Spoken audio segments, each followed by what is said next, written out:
morning, everyone. Morning. Morning. Thank you, Lynn, for the introduction. I appreciate that. I am very honored and privileged to be considered for the Eastern Region Director position. It is truly an exciting opportunity, and I can tell from the number of people in this room that this position is very important to your role in the organization as well. So I want to take some time today to tell you, first of all, a little bit about me. So Lynn gave you some background about, a little bit, kind of brief overview about my experience in education. However, you haven't had the benefit of knowing me, so I want to kind of fill in some gaps. And then I want to talk a little bit about my vision for the Eastern region. And I had some really lovely accompaniments to my suit today. So I'm being recorded, and I hope that I don't create interference with my mic. So David, are you going to tell me if I'm creating interference? Very good. Well, as David said, I started Extension 30 years ago. So on November 17th, 1987, 30 years, on next Friday, I will have worked for Extension for 30 years. So in my first exposure to Extension, well, I guess I'm going to say, I want to preface my comments by saying the very basic definition of leadership is influence, but also part of it is a journey. So my very first exposure to Extension was as a 4-H member. I was a 4-H member in Logan County, which is in Paris, Arkansas. It's in the mountains in Arkansas, not far from Magazine Mountain, which is the highest point between the Rockies and the Appalachians. We were a community 4-H club. My mother was the 4-H club leader, and I started 4-H as a 4th grader. Now, I didn't make it all the way until I was a senior, but I made it up until my high school years as a 4-H'er. And I was active. We did county events, we did state events, we did regional events. And my mom, and I really didn't know this until just in the last few years, my mother was a 4-H'er as well, and she had an entomology project. I was really surprised when I learned that. And she was very competitive in Pulaski County, which is in Little Rock. However, it has been a journey to get to this point where I am today. So when I got ready and went to college, I went to school at the University of Arkansas, which is in Fayetteville. And when I started, I didn't know that I wanted to be an Extension agent. What I really knew about Extension was my experience as a 4-H member.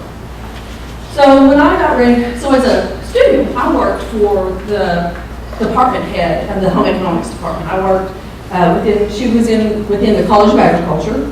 So I was in the School of Home Economics. I was a home economics student, and I worked for 3 years for the department head. So I had good relationships with the faculty that were part of the department. And so they would come in, and I would see the students, and I would talk to people. So early into my junior year, I knew the people who got jobs were the people who did internships. And I started looking around and saying, ooh, I need one of those. I need an internship, because when I graduate, I need a job. I have to be self-supporting. That was important. There wasn't any of this going back home living with mom and dad. I had to go out and get a job. So I knew that I needed something that would make me employable. So I started talking to the faculty, trying to identify how do I go about getting an internship. Well, Extension didn't do internships at that point in time. So finally I was directed to Dr. Donna Graham, who is the Dean of Students within the College of Agriculture, who has been a lifelong mentor of mine. And she told me, she said, if you can go to the Washington County Extension Office and talk the staff chair into getting you the opportunity to work there for the summer, I will give you internship experience and college credit. So, being the person I am, I immediately took myself to the Washington County Extension Office and talked my way into an internship. And Dr. Graham and I wrote an internship for me in order to have that experience on my transcript and to have that learning experience. I worked with every agent in the office. I worked with the ag agent, I worked with the staff chair, equivalent to the county director. I worked with the SES agents and 4-H agents. And what I learned is I love Extension and I love the flexibility that Extension offered. So that's really where I started. understanding extension. So I'm all excited and I'm ready. I've got an internship, so I graduate, I have a degree in hand, internship experience in tow. I graduate and extension has a hiring freeze. Any of you ever had that experience?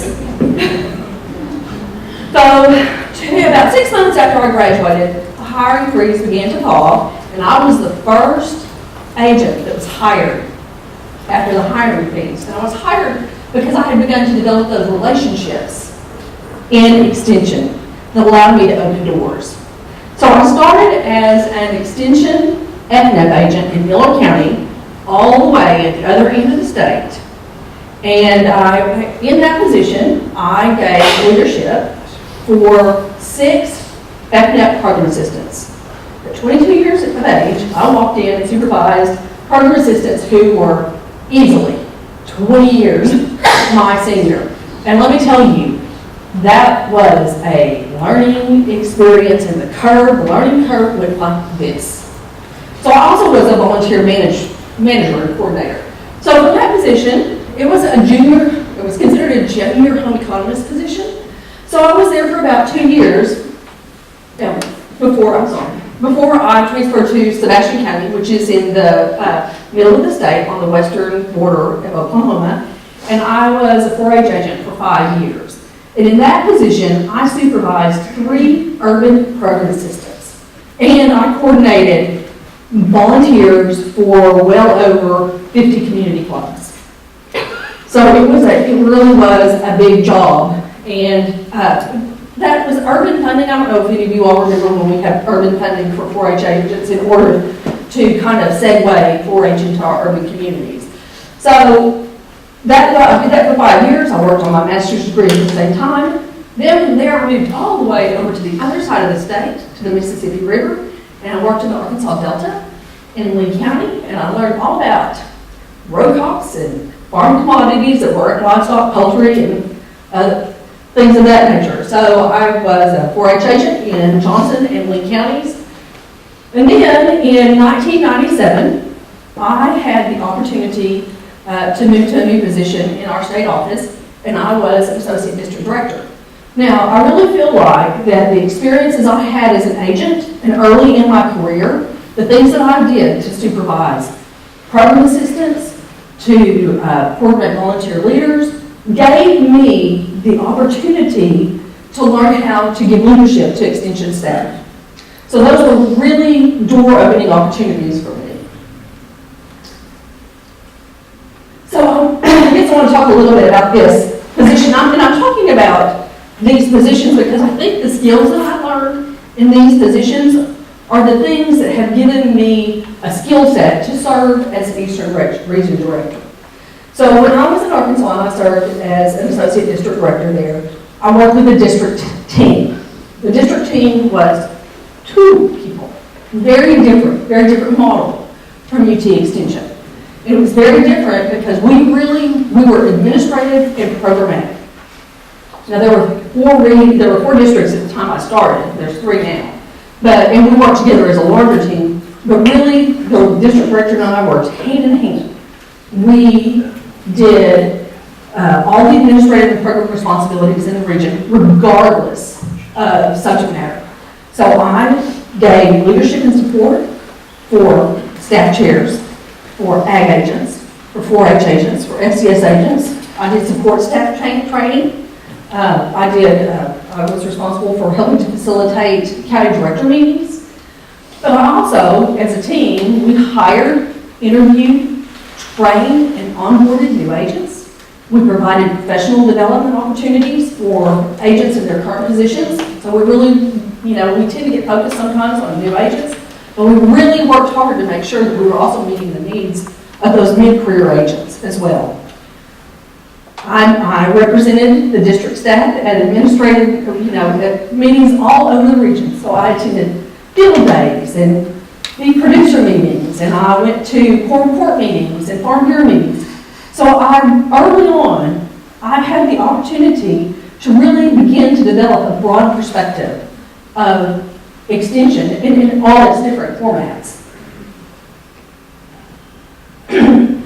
I served in that position for right around 5 years, And I transferred to a leadership specialist position, which is a little different. Most people don't do that.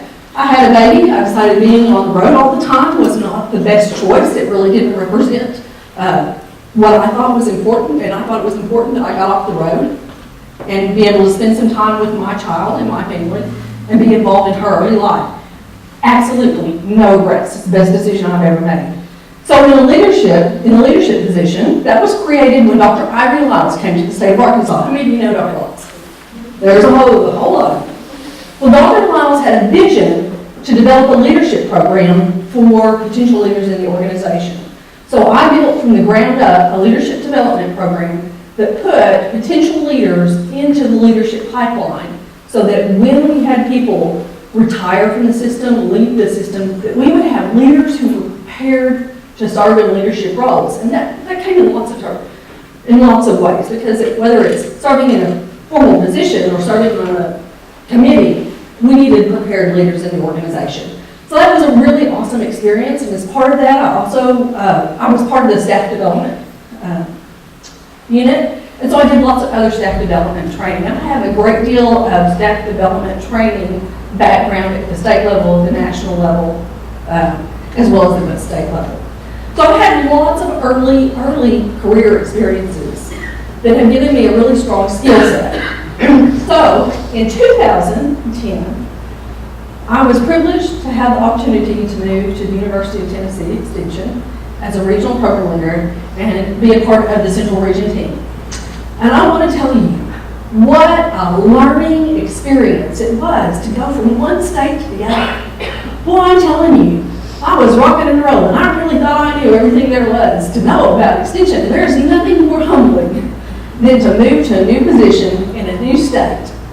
And once again, the learning curve does this. So, it has been a wonderful experience. I cannot tell you how much it has helped me grow as a professional to have experience in 2 states and to learn about a new system and to have the opportunity to work with a really, really strong and amazing team. I work with a really strong Central Region team, and I've been very proud to be part of that team. So, now that I've told you a little bit about me, I'd really like to talk about how I think all this fits into a vision for the future. So, like I said, I think that my career steps have helped me build some skills that make me a potential candidate for your Eastern Region Director. Now, the Eastern Region Director, or the Regional Director, has the opportunity to set the vision and the tone for the region. And I want to talk about 8 components of what I think has to be in place for a vision to be in place and for people to be on board with that vision. So as the Eastern Region Director, or as a Regional Director, you have the opportunity to see the big picture. You work across subject matter lines, you work with all faculty, you work with administration, you work with specialists, you work with all the units on campus. And so it gives the Eastern Region Director the opportunity to see things from a really larger perspective. However, even though you get to have that big picture, and I'm telling you, I am a big picture person. Anybody who's worked with you, Jamie Harris, will tell you that I am a big picture person, and I like that big picture. But it is also important that the Regional Director think and act systematically with what is for the benefit of everybody in the region and what benefits the organization. So that is really a critical piece. Even though that big picture is in place, it's really important to have that systematic thought process as well. So I mentioned earlier that influence is, well, leadership is influence. So I think the Eastern Region Director in the role has the opportunity to work with the regional staff, and that includes the regional program leaders, the area specialists, the IT specialists, and the support staff to really begin to build vision and build influence. So vision is about, or influence is about the ability to persuade others to come along with that vision, to be a part of that vision, and to buy into it.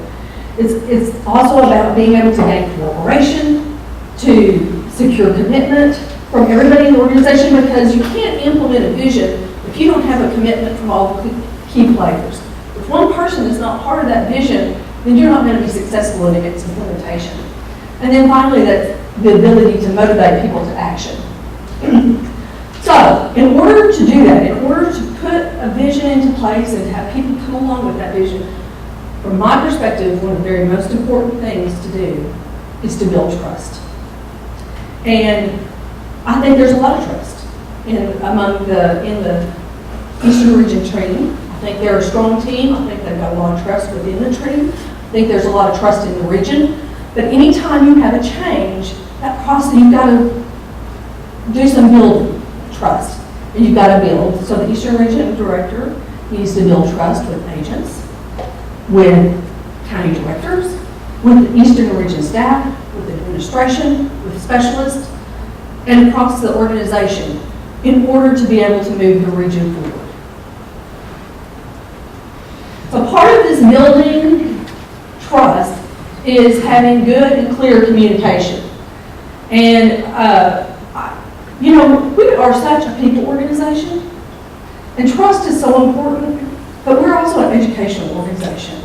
And being able to communicate and articulate clearly and understand what is being said and listening to people is so critical for everyone in the organization. And it's really critical for the Eastern Region Director position, because you've got to be able to you have to be able to listen, hear what people need, what they're concerned about, in order to get commitment from individuals.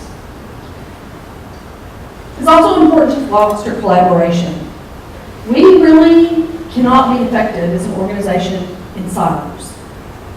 We can't be effective as a regional staff, as a regional team, if everything we do is ag, FCS, 4-H.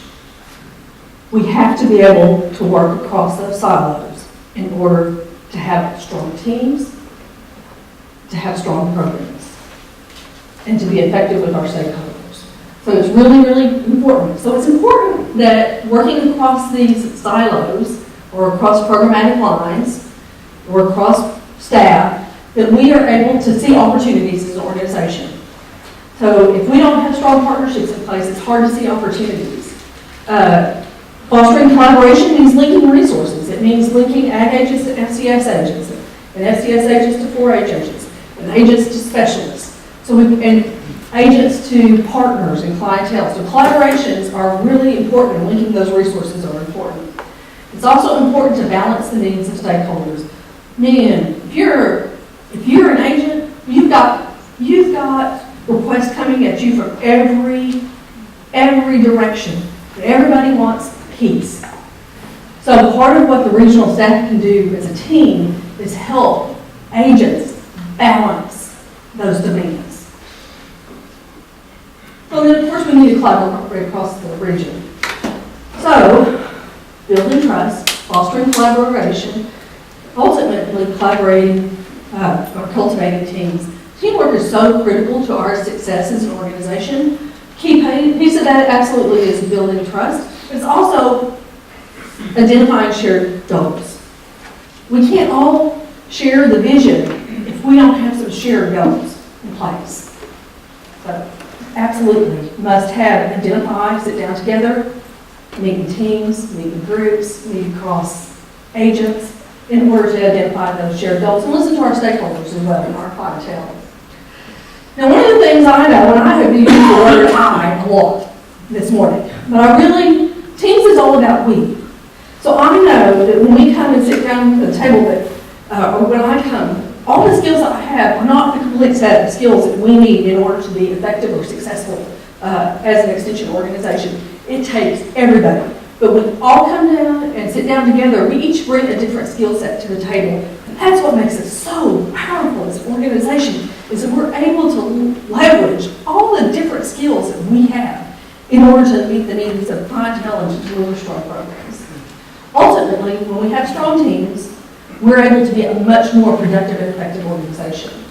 It has been my privilege and honor throughout my career to be part of strong teams. This is the staff development team that I was a part of in Arkansas.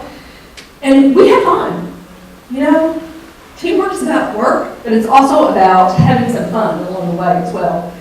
And I have had the fortune to be part of very successful teams. I feel like in the Central region, we have been very successful. We have collaborated well. We have leveraged our skills well. We know each other's strengths and weaknesses, and we have been successful. Now, I will tell you, I have learned as much from being part of successful teams as I have been from teams that didn't work. You learn both ways. Sometimes those learning experiences are painful, but sometimes you have to learn.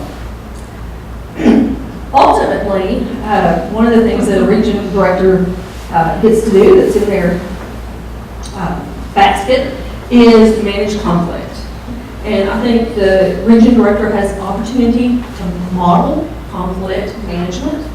And there are lots of things that come up.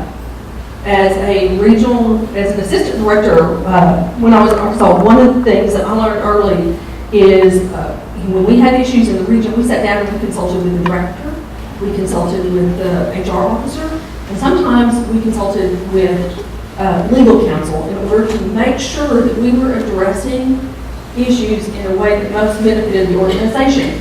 However, before you do that, you've got to sit down with the people that are involved in the conflict and identify what's the cause of the conflict and be able to have those difficult conversations and engage in our new catchword, civil discourse.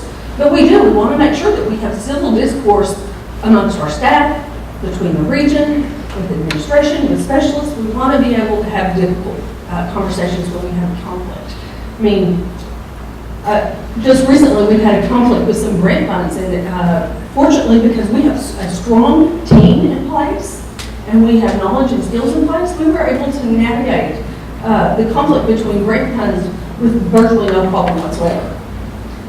It's also important that as part of the conversation that we are able to appropriately resolve the conflict and be able to move forward. And it would be a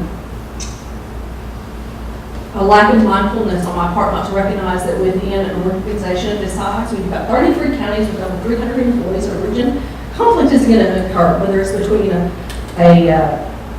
client, 4-H leader, a master gardener, another staff member. Conflict happens, but we've got to be able to navigate that effectively. So also, I think as a regional team, we need to be able to navigate and lead change. And that's not just change for change's sake. And I'm very much change. I'm pretty comfortable with change.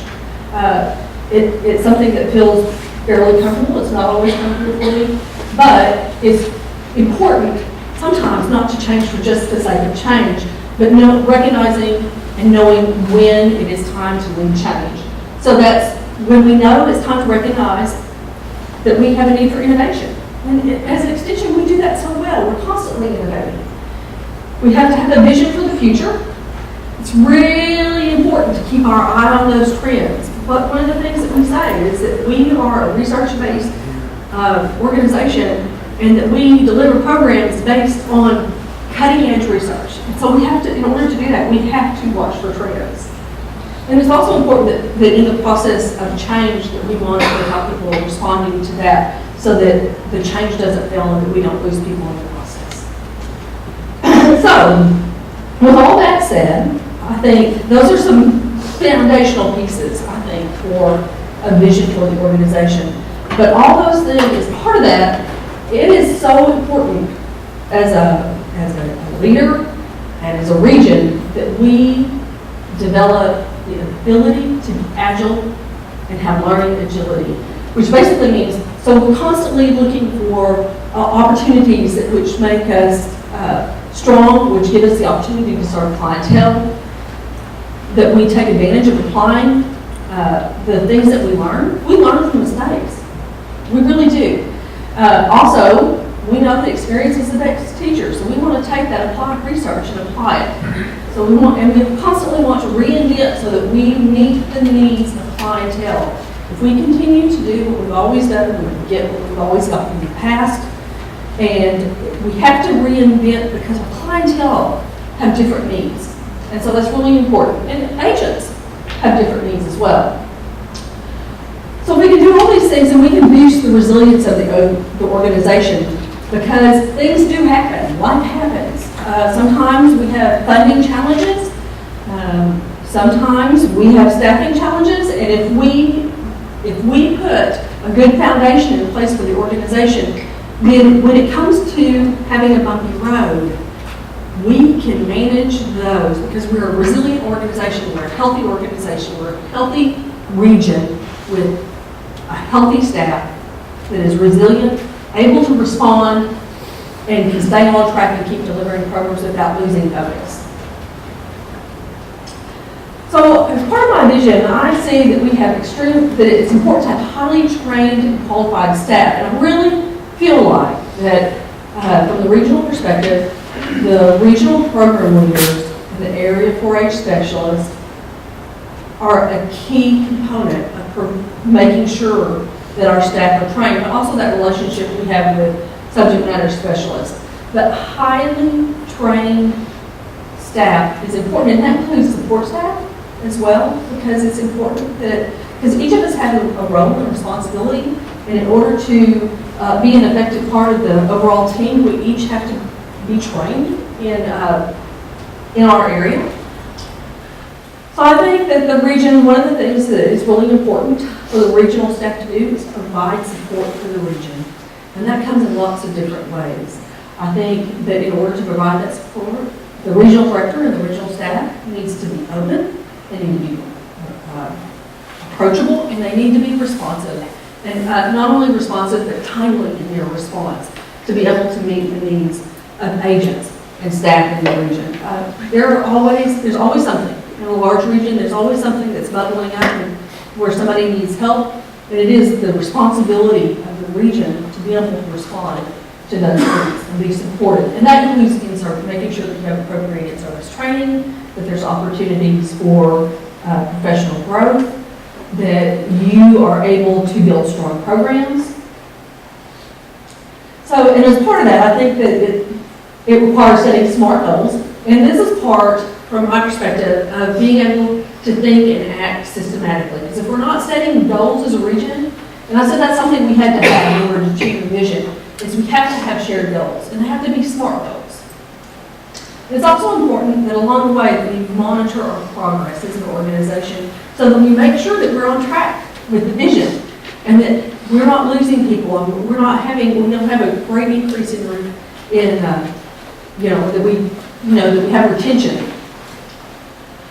And also it's important that we do all these things ultimately because what we do is we want to make sure that we have premier educational programs for our clientele, whether they're premier programs in family and consumer sciences, whether they're premier programs that work across programmatic lines, premier programs in agriculture, or in youth development, 4-H youth development. We want to make sure that our programs shine. And programs do shine when all those pieces are in place. So it's a commitment.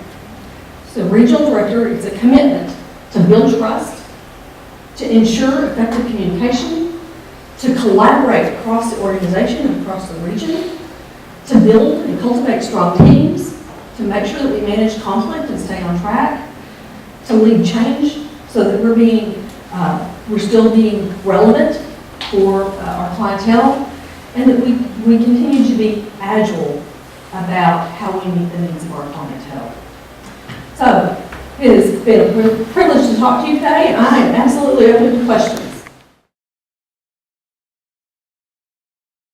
So the question is, as a regional director, part of the responsibility is to conduct performance appraisals for, you said program assistants. 4-H agents. 4-H agents, I'm sorry, for 4-H agents.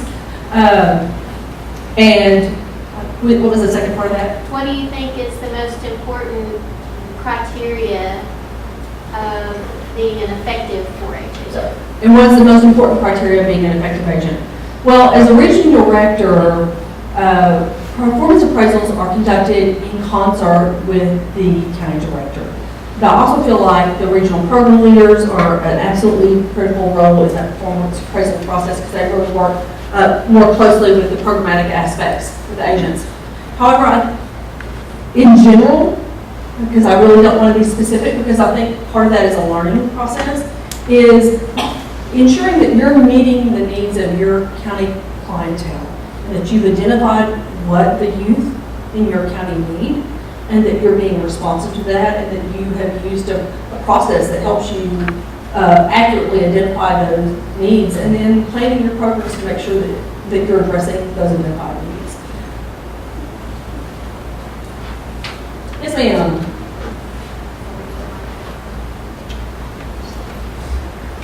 I feel like I should help pass the mic. Just stay seated. Thanks for your presentation and big picture. One of the things I think we've seen on the rise nationally, locally, is racism, hate acts, those kinds of things.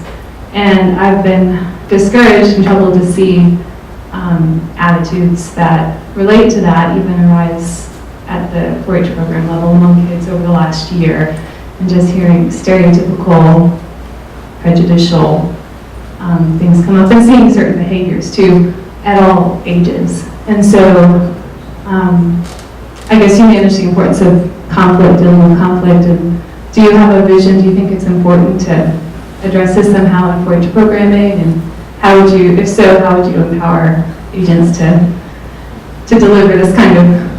Wow, okay. So the question is, from a 4-H agent's perspective, seeing a increase, or maybe it's becoming just more widely talked about,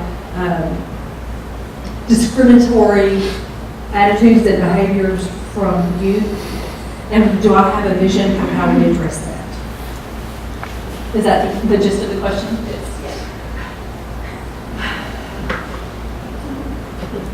I wish I had a pat answer to that. And I'm going to be real honest and say I don't have a real pat answer for that. I'm going to go back to how we model behavior as professionals in the organization, and how we choose to interact and monitor our words and behaviors. And I think in some respects that would be my approach for how we address youth, is to make sure that we monitor acceptance, appreciation, and respect for all persons, regardless. Shall I trot out our statement? But I really believe that. I really believe that how we model for youth makes a big difference. Not a pat answer. I mean, I think that's a hard question. Yes, sir. Thank you. What changes would you like to make to our programs over here in East Tennessee, especially adult ag, CRD, as well as FCS and 4-H?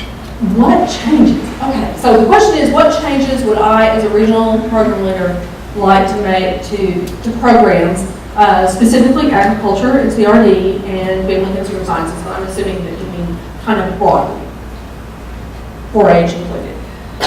You know, I think the most dangerous thing that I could possibly do as a new regional director would be to hop in and start making changes immediately.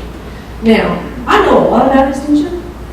I know quite a bit about programs and the program development model. I know a lot about people who work for extension on our clientele, but I don't know those programs in the Eastern region. And I also think that as a region director, I would have to depend on the program leaders. And I think they have a good feel for what's happening in the region programmatically. I think there's strong things that are going on in the region in all program areas. And I think you have lots of things that work. So I hesitate to say that I, unilaterally would say we need to make these kinds of changes. I think change comes when you sit down with people and you talk and you listen and you identify where those changes need to be made and how they need to be made. I don't think that that's something that the region director does in solitary and, alone.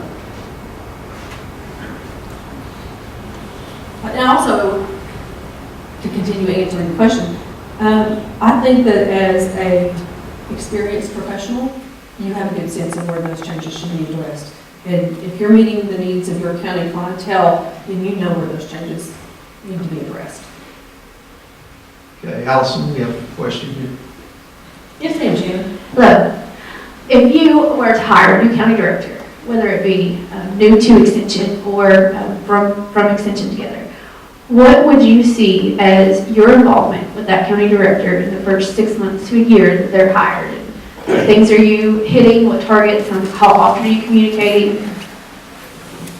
So you want an onboarding plan for new county directors? Yeah. Okay. Well, I think having an onboarding plan for new county directors is important, and being able to onboard a new county director fairly quickly contributes to retention and effectiveness of a county director.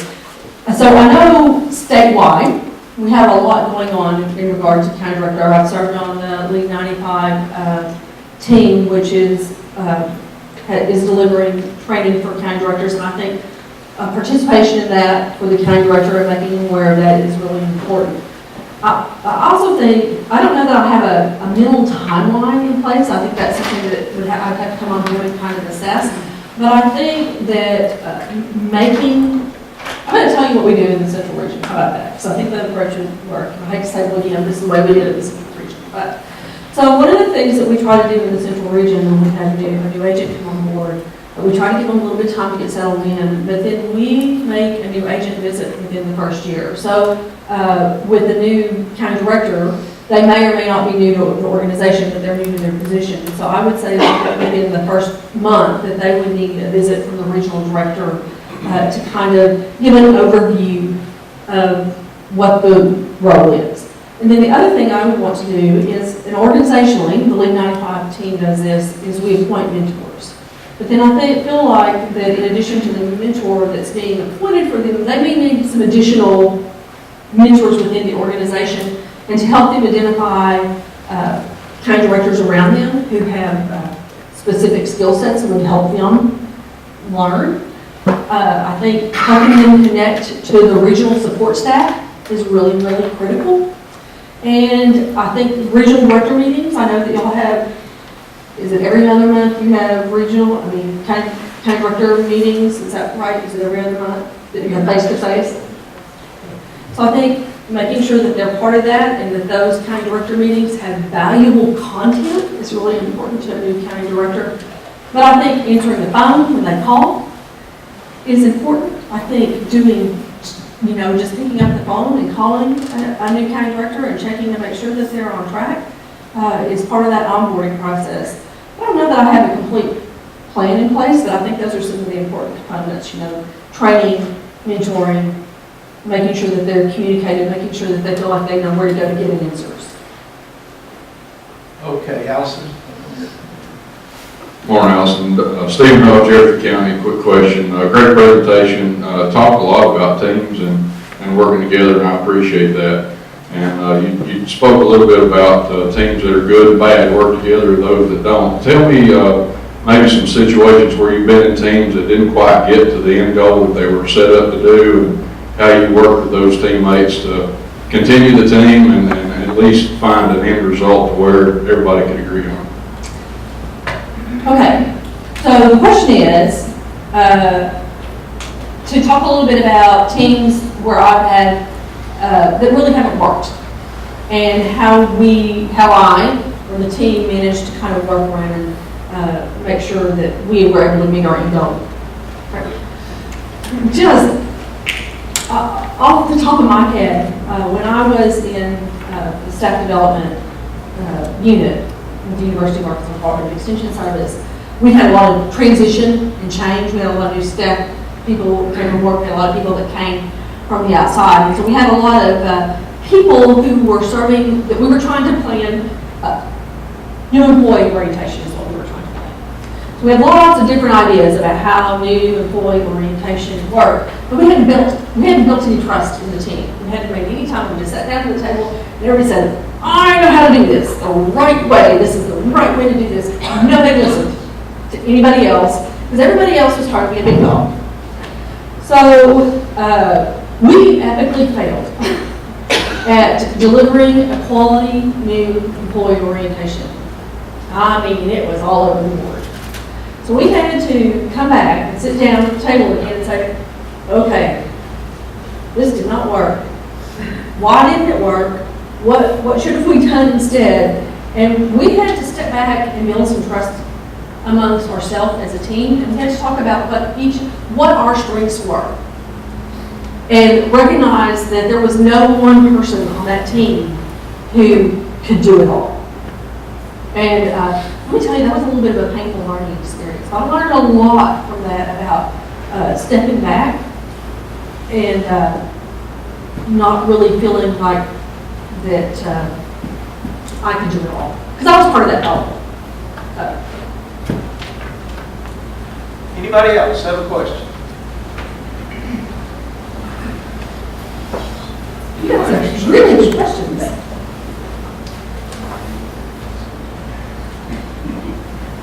Thank you for your presentation. You talked quite a bit about building trust. For those of us who maybe don't know you and that kind of thing, what's a couple of 3 steps that you might go through to help us as the Eastern region build trust in our new regional director? Okay.